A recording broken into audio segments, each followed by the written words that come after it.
Hello and welcome to another video, a brief example on a t-test as part of our introduction to statistics, using specifically in this example the statistical software SPSS.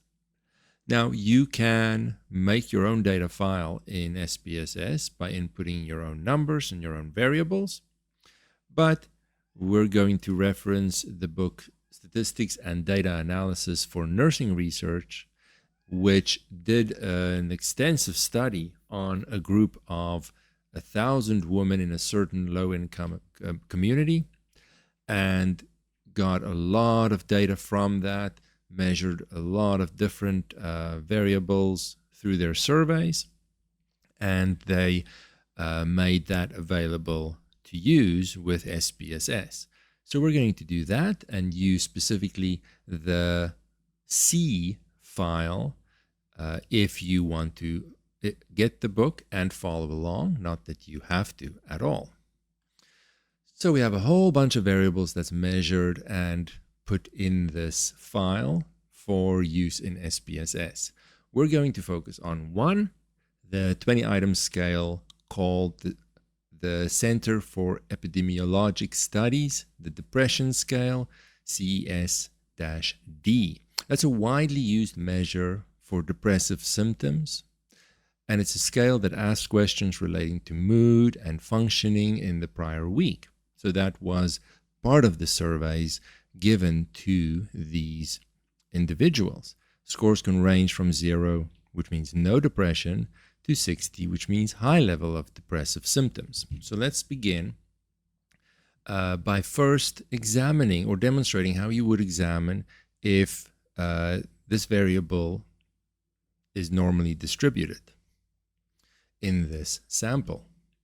So we're going to click on Analyze at the top, then Descriptive Statistics, then Explore. Let's make this a little bit bigger. I can zoom in, so it is a little bit small here, and we're going to look for the CESD variable.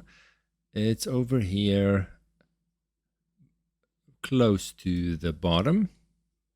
We're going to click on the arrow there to move this into the dependent list. And at the bottom of the dialog box, we want to check how this is displayed, both with statistics as well as plots. So we'll make sure the both is selected here.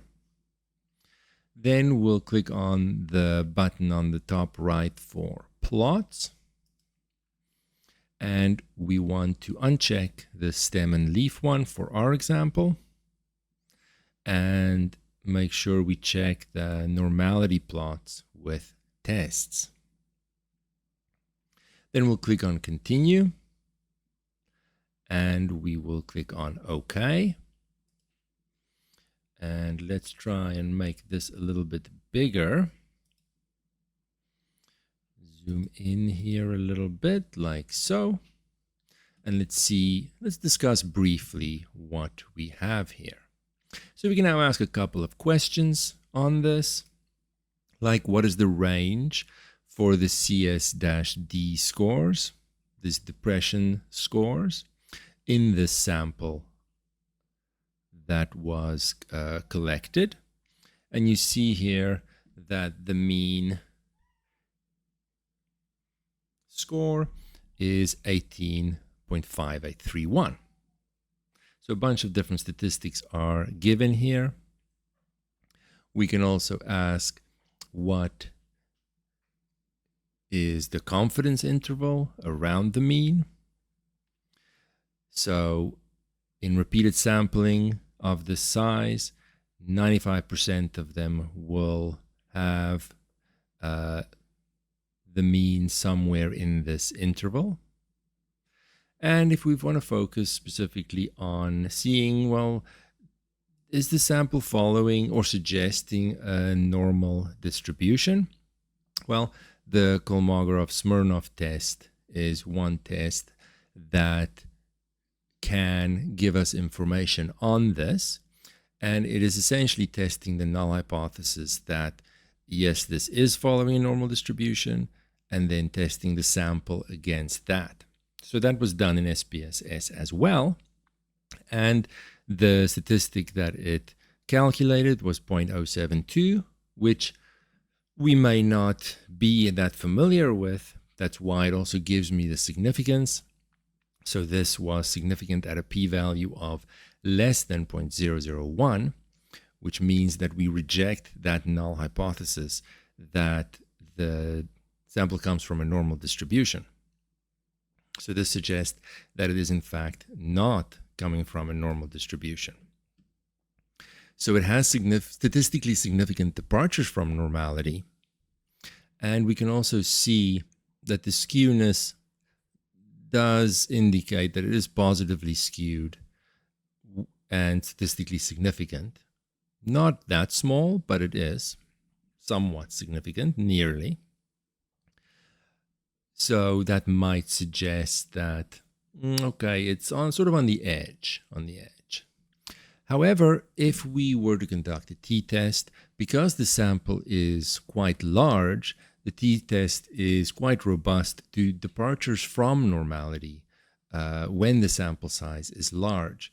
So it's not a big concern, but in cases where your sample size is small or groups that you're comparing don't have equal size or approximately equal size, the test for normality can be an important step to determine how we should proceed. And in cases where it's not normal, we might have different tests that would be more appropriate. So in this example, we just wanted to run through these extra little things, being aware that in the situation where we assume normality for our statistical test, we can also test that hypothesis through something like the Kolmogorov-Smirnov test, and we can do that in SPSS. All right, that is it for now. This is part of our larger series on the introduction of statistical concepts, so please consult the other videos if you want to learn more. Until next time.